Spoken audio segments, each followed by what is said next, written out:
कल, आज और कल लाल गोयल के संग में आप दर्शकों, आप सबका बहुत बहुत स्वागत है। कार्यक्रम कल, आज और कल लाल गोयल के संग का सीधा प्रसारण V4 news, global TV, V4 stream, news गांव से, संवाद सरोकार news, organ donation India foundation and ज्ञान द्वारा किया जा रहा है। कार्यक्रम कल, आज और कल लाल गोयल के संग में हम उन विशिष्ट अतिथियों से आपका परिचय कराते हैं जिन्होंने अपने जीवन काल में बहुत प्रसिद्धि पाई और काफी ऊंचाइयों को छुआ है। और आज ऐसी एक विशिष्ट अतिथि हमारे साथ हैं। मैं उनको हार्दिक अभिनंदन और स्वागत करता हूं। आपका बहुत बहुत स्वागत है डॉक्टर पुनीत गुप्ता हमारे कार्यक्रम कल, आज और कल लाल गोयल के संग में। Doctor Puneet Gupta MBBS, MD, DNB, DM हैं। आप most qualified cancer super specialist हैं भारत के। आप डायरेक्टर ऑन्कोलॉजी के हैं मेट्रो कैंसर हॉस्पिटल दिल्ली में। आप फाउंडर हैं punitcodeindus.com के, और आपने करीब 8 साल से काफी कार्य किया है, काफी पब्लिश किया है इंडस वैली के बारे में। लेकिन कुछ चीजें ऐसी हैं जो आज हम उनसे, उन्हीं के मुंह से सुनना चाहेंगे उनके बारे में, जो चीज नहीं पता हम लोगों को। Doctor Gupta, please unmute yourself. जी नमस्कार। नमस्कार डॉक्टर गुप्ता, आपका बहुत बहुत स्वागत हमारे कार्यक्रम कल, आज और कल लाल गोयल के संग में। आप बहुत प्रसिद्ध हैं, भारत में ही नहीं बल्कि काफी और देशों में as a super specialist cancer doctor. और आप इसके अलावा, क्योंकि आपने काफी कार्य इंडस वैली में भी किया है, उसके बारे में भी आपकी प्रसिद्धि है। लेकिन कुछ पहलू ऐसे हैं जिन्हें अभी बहुत लोग नहीं जानते, और उनमें है आपका जीवन। तो मैं जानना चाहूंगा कि आप कहाँ पैदा हुए, कहाँ आपका बचपन बीता और कहाँ आपकी प्रारंभिक शिक्षा हुई। थोड़ा सा स्क्रीन को थोड़ा दूर कर दीजिए, आपका ऊपर से हेड थोड़ा जा रहा है। हाँ जी, बोलिए। जी, मेरा जो जन्म है वो एक उस समय जो पुराना पंजाब हुआ करता था, उसमें नाहन एक सिरमौर डिस्ट्रिक्ट था, वहाँ हुआ था, क्योंकि मेरे फादर मदर की पोस्टिंग उस समय वहाँ थी। और उसके बाद हम जो थे इसमें शिफ्ट हो गए थे पंजाब सैनिक स्कूल कपूरथला में। चौथी क्लास से फिर मैंने जो था वहाँ से सैनिक स्कूल कपूरथला में अपनी प्रारंभिक शिक्षा 4th क्लास ऑनवर्ड, क्योंकि 3rd क्लास तक तो मैं बाहर था, और 4th क्लास से 12th क्लास का जो फिर मेरा सफर रहा वो पंजाब में कपूरथला में रहा। तो कपूरथला जो आप सैनिक स्कूल में आप पढ़े, तो उसके कुछ संस्मरण आप सुनाना चाहेंगे स्कूल के बारे में, वहाँ के अध्यापकों के बारे में या अपने सहपाठियों के बारे में? जी, सैनिक स्कूल कपूरथला इज बहुत ही प्राउड इंस्टीट्यूट है, क्योंकि आपको पता ही है कि इंडिया में जिस हिसाब से हर एक स्टेट में एक इंस्टीट्यूट माना जाता है कि एक सैनिक स्कूल होना चाहिए। और हमारे समय में 4th क्लास से स्टार्ट हो गया था, लेकिन अब जो प्रेजेंट है वो 5th क्लास से स्टार्ट होता है 12th तक। और वहाँ के जो टीचर्स, या सबसे जरूरी चीज जो मैंने वहाँ अपनी जिंदगी में एक उतारी, वो ये देखा कि हमारे टीचर्स एक चीज मैसेज दिया करते थे कि never say you are tired. तो हम एवरी डे हम 4 किलोमीटर की रेस लगाते थे 4th क्लास ऑनवर्ड से, और संडे को वो रेस क्या होती थी, वो 6 किलोमीटर की हो जाया करती थी। और उस समय क्या होता था, लैक्टिक एसिडोसिस हो जाता है। आपको पता है कि जब हम एक अबनॉर्मल एक्टिविटी करते हैं तो हमारी बॉडी मसल्स में एसिडोसिस हो जाता है। तो लैक्टिक एसिडोसिस से, जिसको पंजाबी में खलियां कहते हैं, खलियां पड़ जाया करती थी, और हमारे हाथ पैर बिल्कुल स्टिफ हो जाते थे। और हम ये तो टीचर्स को हम यही बोलते थे कि आप हमारे को देखिए, वैसे तो रूटीनली 4 किलोमीटर दौड़ाते हैं, संडे तो रेस्ट डे होता है लोगों का, आप हमारे को उसके सैटरडे को 6 किलोमीटर वो दौड़ने के लिए बाध्य करते हैं। तो कहने लगे देखो, हम इसलिए करते हैं आप लोगों को कि संडे को आप लोग कैंपस को छोड़ के भाग ना जाए, तो इसलिए इतने स्टिफ हो जाते हो कि आप भाग ही नहीं सकते। उसके बाद आपको you take 2 or 3 days for recovery. So that was a really biological thing which बहुत मेडिकल एप्लीकेशन है उस नॉलेज की, कि कैसे इन लोगों ने ट्रेनिंग के दौरान हमारे को इतना पक्का कर दिया था। और जो never say you are tired, ये मैसेज लाइफ में जो है, I always tell to my colleagues and my brothers, sisters and relatives कि this is the best gift they have given to us. So ये हमारे को सिविल लाइफ में भी, मेडिकल लाइफ में भी मेरे को बहुत अच्छा फाइट करने के लिए इसने मेरे को हेल्प किया। तो उस वक्त जब आप इतने किलोमीटर दौड़ते थे तो पढ़ाई भी होती होगी, तो पढ़ाई करना और दौड़ना भी, तो आपको उसमें कोई मुश्किलात नहीं आती थी? बहुत थी। देखिए पढ़ाई वहाँ ऐसा था कि ट्रेनिंग हमारी बहुत जबरदस्त होती थी। 4 बजे उठ के हमारे को तैयार होके 4:30 बजे पीटी परेड के लिए जाना होता था। और जो पढ़ाई करते थे, आपको जान के ताज्जुब होगा, क्योंकि मैं और हमारे ग्रुप में कुछ लोग थे, क्योंकि यूजुअली 80 to 90% फौज में जाते हैं और 2 to 3% इंजीनियर्स, 2 to 3% मेडिकल, और बहुत कम होते हैं जो लोग हमारे मतलब बहुत सीरियसली किसी आईआईटी वगैरह में और उसका एम रखते हैं। तो हमारे लिए, क्योंकि मिलिट्री स्कूल में कंपलसरी है, सैनिक स्कूल में और मिलिट्री स्कूल में, you have to do NDA, तो हमने ये ठान लिया कि हम एनडीए ही करूंगा मैं पहले, and I wanted to become actually fighter pilot. क्यों? क्योंकि जो मेरे मामा जी हैं, he is wing commander ML Gupta, और उनके बेटे भी पायलट हैं, तो मेरे को भी पड़ा था कि मैं भी पायलट बनूंगा। तो मैं छुट्टियों में 10th में था, तो I went to my mama's place specially, तो वो दिल्ली में थे। तो मैं छुट्टियों में दिल्ली में आया और मैंने बोला कि लुक मामा जी, and I am now ready to become a fighter pilot, and what do you say about it? So I was just expecting it will be a kind of positive motivation, but I was shocked. He dropped a bomb on me. He says, "Hey, gentleman, if you have got brains, then you do anything other than armed forces." So ऐसा ऐसा क्यों? so I was taken aback, because he says in armed forces you don't require brain. So if you don't have any brains, you have to have reflexes. If somebody says, okay, you kill that guy, it means you kill. Then only you are fit for a fighter pilot. So I said that's a very right suggestion. So I must test my brains whether I really can do the competition. I can pass the test, or I can pass the medical. So I started thinking, okay, let me take this challenge. So I took the challenge, and that also came out of how I become this thing. I started thinking, okay, I should do now something else other than armed forces. So it was very really tough for me. So I started, in military school and in service school, you have to sleep at 8 o'clock after your dinner. So last prep we had at around 9 o'clock, and then everybody has to sleep. So you can't compete with the civilians, because there in outside world you have people who are BSc, who are MSc, who are they are very seniors with you, and they are competing for the medical.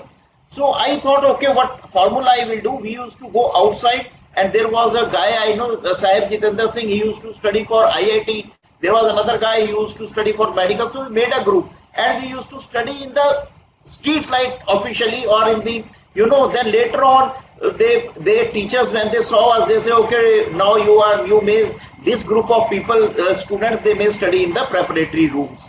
So this is how we तो ये बात आप जो बता रहे हैं 10th standard तक की बता रहे हैं, तो 10th स्टैंडर्ड से ही आपके मन में ठान लिया था कि पहले आप चाहते थे पायलट बनना एयरफोर्स में, लेकिन उसके बाद आपने सोचा कि नहीं, अब आप डॉक्टर बनना चाहेंगे।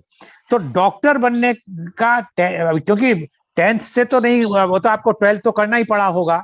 तो 10th के बाद आपने 12th कहाँ तक किया, कहाँ पे किया? हाँ, देखिए ये जो बड़े इंटरेस्टिंग आप पॉइंट बोल रहे हैं, जो ये चैलेंज जब मेरे सामने, 12th भी मैंने सैनिक स्कूल कपूरथला से ही किया, लेकिन ये मेरे में 10th में कैसे घर कर गई, ये मैं नहीं बोलूंगा ये मेरी इन्वेंशन थी या मेरा दिल था। व्हाट हैपेंड कि हमारे सैनिक स्कूल में, आपको पता, टीचर्स डे में एक they follow a protocol.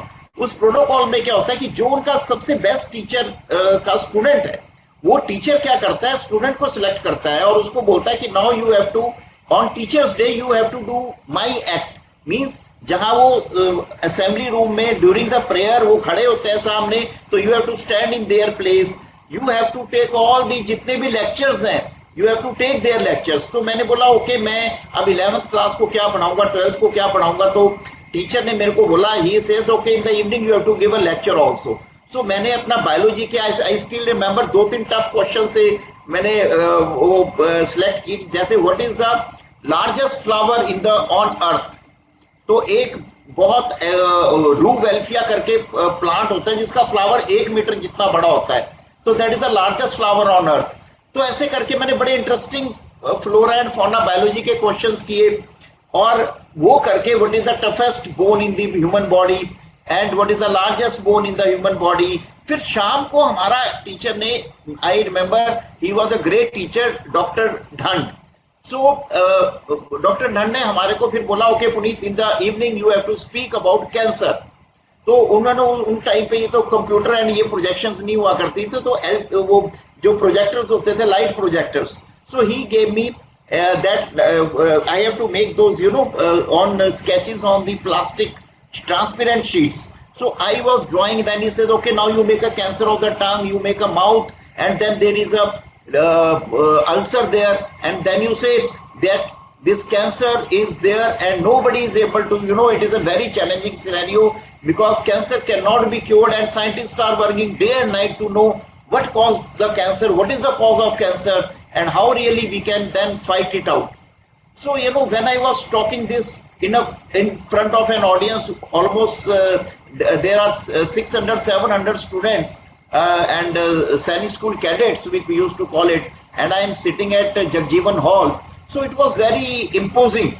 Then I really took that challenge. If scientists are really working, day and night, and they are not able to know the cause of cancer, then I took that challenge. I said, okay, now I'll become a cancer specialist. So you will be surprised that it honed, in my brain, in my DNA, you can say, right from 10th standard, because of not my, thoughts, but the thoughts which were, implanted on me by Dr. Dhand.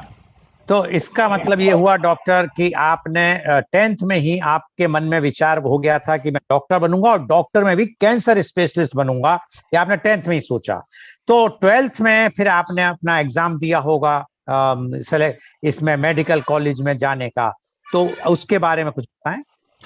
असल में वो हमारे को तो आपको पता है NDA compulsory था, तो सबसे पहले मैं कॉम्पिटिटिव एग्जाम एनडीए दिया, और एनडीए में हमने भी make sure you have to fill in all the things, and so हमने पूरा क्वेश्चन अटेम्प्ट किया। लेकिन हम क्या करते थे, जस्ट बाय वो उसमें काले काले वो सर्कल्स होते हैं, उसको अपने पेंसिल से काले डॉट करना होता है, because they check your paper through laser this thing, laser checking. So हमको वो डार्क करके, हम जस्ट 2 घंटे का paper, I used to finish it within half an hour 40 minutes and then come out, because it was a compulsory thing. I cannot leave the paper blank. And we were really fearing, oh by God grace, it should not be that I should not get passed sometime, otherwise I have to go and appear in the interview and all that. So anyway, then we, I appeared for the medical also, and I appeared for the NDA also. And when I appeared for the medical, luckily I got in the first chance at Sundaram Hospital, Shimla. So I got the selection there, because there is an all India test which is based on that state. So I got the selection there in my very first attempt. So that was the saving grace. So moment I finished my 12th, next day, I got my admission into the medical school. NDA का क्या हुआ? NDA, sorry, by God grace, I failed that exam. तो जब आपका वहाँ admission हो गया, तो आपने वो ज्वाइन कर लिया है हिमाचल में और मेडिकल? जी, सुनोडन हॉस्पिटल शिमला। तो शिमला में, तो उसके कुछ आप कोई संस्मरण बताना चाहेंगे? मेडिकल कॉलेज में क्या रहा? मेडिकल कॉलेज में देखिए, बिकॉज बहुत एक अच्छी लर्निंग रही, क्योंकि हमारे जो टीचर्स थे वो बहुत ही डेडिकेटेड है वहाँ। एक सबसे अच्छी बात है, they really take your career very seriously. And number 2, वहाँ सबसे अच्छी फैसिलिटी जो मुझे लगी, हालांकि हम, क्योंकि मैं तो पहले सैनिक स्कूल में भी हॉस्टल्स में रहा, 4th, 7th, 10th, 12th, all it was in a hostel life. Then medical college में भी, I was staying in the hostel, so it was very easy for me to adapt. And in fact there, because I used to do boxing in Sainik School, also running and extracurricular activities, I became, I had 1 or 2 boxing competition with my seniors. So after that, they knew that he's a boxer, that they never used to kind of rag me, later on. So I got that advantage, and I became in my class, I became, first time we did a event, what we call as I became a literary secretary. We made a class album, and in first time in the history of medical college, I started a program what we say by the name of Stimulus. It is a cultural activity show, and from that time onward, you know, when I joined my medical school 1982 to 97, and we started it I think around 1985, and this program you will be surprised that it is still continuing. वो आज भी stimulus के नाम से ही वो cultural event होता आ रहा है, and people really remember that very well कि हमने एक बहुत अच्छा कल्चरल इवेंट किया। और हमारी क्लास में एक बल्कि डॉक्टर दीपक कौशल होते थे, उन्होंने पैरेलली एक मोटरसाइकिल रेस रखी, पर अनलकीली वो हिमालयन रैली वो फिर डिसकंटिन्यू होगी। That was the only event created, but I wish if that could have been continued, it could have been really a feather in the cap of Himachal Pradesh. तो आपने इस तरह cultural activities में और बाकी चीजों में पार्टिसिपेट किया, लेकिन आपने इसके बाद जो आपने एमबीबीएस किया वहां से, उसके बाद फिर आपने कहाँ क्या किया? एमबीबीएस के बाद मेरे को कैंसर सेंटर में एंटर करने के लिए मैंने फिर एक शॉर्टकट अडॉप्ट किया। हमारे क्या हुआ करता था कि कैंसर में हाउस जॉब हुआ करती थी, तो मैंने हाउस जॉब पहले मेडिसिन में की, बिकॉज कैंसर किसी भी ऑर्गन में हो सकता है। तो मैंने पहले 6 महीने हाउस जॉब मेडिसिन में किया।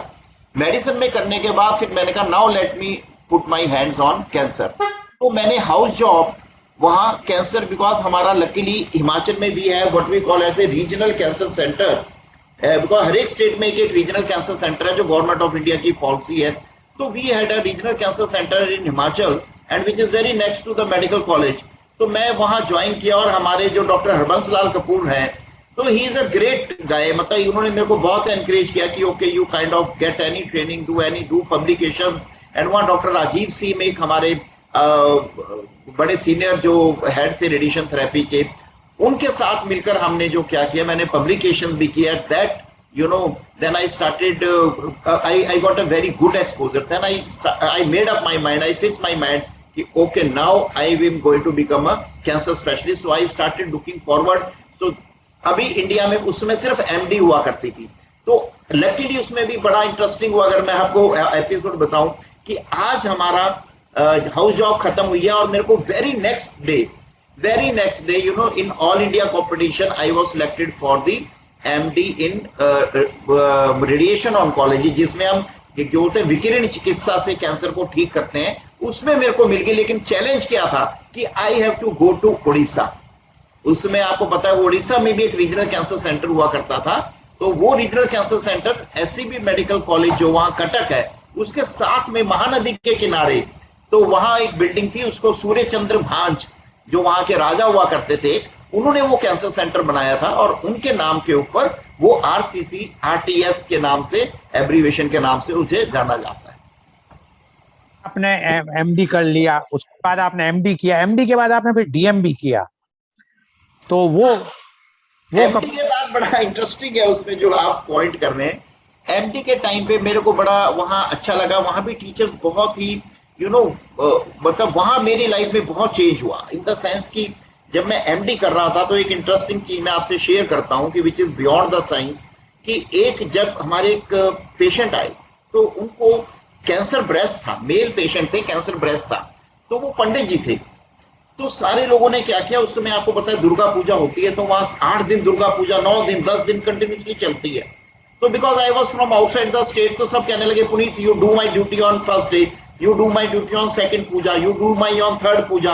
So I said okay, now I will do all the duties, I will put my luggage in the everything there in the duty room, and everybody you go, I will for all 10 days I am here day and night, all the duties I will do, because I am from North India, I have no relatives there, nothing, I don't have to so I said everybody go. Now comes the Pandit ji. When I saw him, there is a big very big pocket of pus was there. So I innovated one thing. I said okay, there was Levoflox was the new drug that day, and that time it was in a injection is a liquid one. So I took the dressing, dropped that dressing, opened the bottle, dropped that gauze piece in the dressing, soaked it with the antibiotic, and directly inserted that gauze piece in the flap. So moment it was, and give that injection also IV, another bottle took and give the injection IV. So whole of the infection within 4th day, 5th day, 7th, 8th day, I find when I took out the dressing, it was with the blood. Once you get the tinge blood and pus is gone, I know now the flap will fix with the chest. So on the 10th day, everything is healthy, he is fit, and every pus is gone, fever is gone, everything is okay. He says, okay, now the doctor came and he says, his doctor in charge, he says, okay, Pandit, I know his name, Jagdish Chandra Acharya. So this great man, he became discharged. So I was not knowing that he is a very, very famous, and Chief Minister of Odisha is he does all the activities based on that, and he could predict anything, and his prediction means 100% stamp. So he told me, he says, okay, I am going, you call Dr. Puneet. So he called me, he locked the door from inside. He said, doctor, now you ask anything you want to ask. So I said, Brady, this man was dying, and I saved him. In my mind, I am thinking, I am not, I was not verbalized. So I said, what a fool he is, and he is telling, no, you ask me anything. You even never knew that, you are going to be dying, and you had such a miserable life, and now you are trying to this thing, and you are trying to pay me back. So I said, okay, no problem. He is trying to pay me back. So, okay, let me play some jokes with him. So I knew the science. I said, okay, my sister is there, and that sister, she is having 2 daughters. Why she is not having a male? So because I know it is excess XY and randomization, and there is a big science behind it. So I said, okay, let me just, for sake of fun, let me see what this stupid man is going to answer. So he says, he went into dhyan, and then he opened his eyes, and then he says, see, doctor, your sister in last birth, she was born to a जमींदार's family. तो उस समय भी इनका बेटा नहीं होता था, तो इन्होंने एक जमींदार ने यज्ञ करवाया, और यज्ञ के बाद इनका बेटा हो गया. तो जमींदार ने बोला कि भी मांगो पंडित जी, क्या मांगते हो? तो उन्होंने बोला कि ठीक है, आप मेरे को, अभी मैं बुढ़ा हो गया हूं बहुत, तो मुझे 10 एकड़ जमीन और 10 गाय दे दीजिए, ताकि मैं उसको रख के अपना आश्रम में मैं I want to live a comfortable life and don't do all this this business and see people for their future telling. So I want to do away this. तो वो अपना 1 साल हो गया, 2 साल हो गया, he was living peacefully. But वहां क्या हुआ कि जो बाकी लोग थे, गांव के लोग, वो सारे उनकी तरफ आने लग पड़े. फिर उस गांव से और गांव से, दूर दूर के गांव से, क्योंकि पंडित जी तो पता है आश्रम में बैठे होंगे, तो everybody, he became very famous. So local pandits, they become jealous. So they went to the Jamidar. Now they told the Jamidar, ki, look sir, what you are doing, you have done a very grievous mistake. He says, what? Because you are spoiling the fabric of the society. He says, how come I have spoiled? You see that Pandit, you have given him 10 acres of land and 10 animals. He did simple yag. Yag also we can do, and you can have the child. It is everything is written in the text. It is there in the this book. And if this Pandit goes to the next village and he's good do a yag, and they ask for again the land, so he will have land at 7 places. He will become, his children will become Jamidar, and your children will become 0. So you are spoiling you are converting the Brahmins into Jamidar. So he said, please don't do this. He said, what now I can do? I have already given land to him. He says, okay, you have given, he has enjoyed for 2 years. Now you take that land back. So he sent his people, he says, okay, Pandit ji, you have enjoyed for 2 years, now you give the land back. So he said, okay, in this birth I have given you the boy and this thing, but you have taken the land back, so in next birth she will not have the male baby. So this really changed my perception. I said, oh, something is happening behind the camera, So I said, what an interesting story, what an interesting, I just get into that. So then I said, okay, let me see another fun. So I said, tell me why the bloody hell I became the doctor.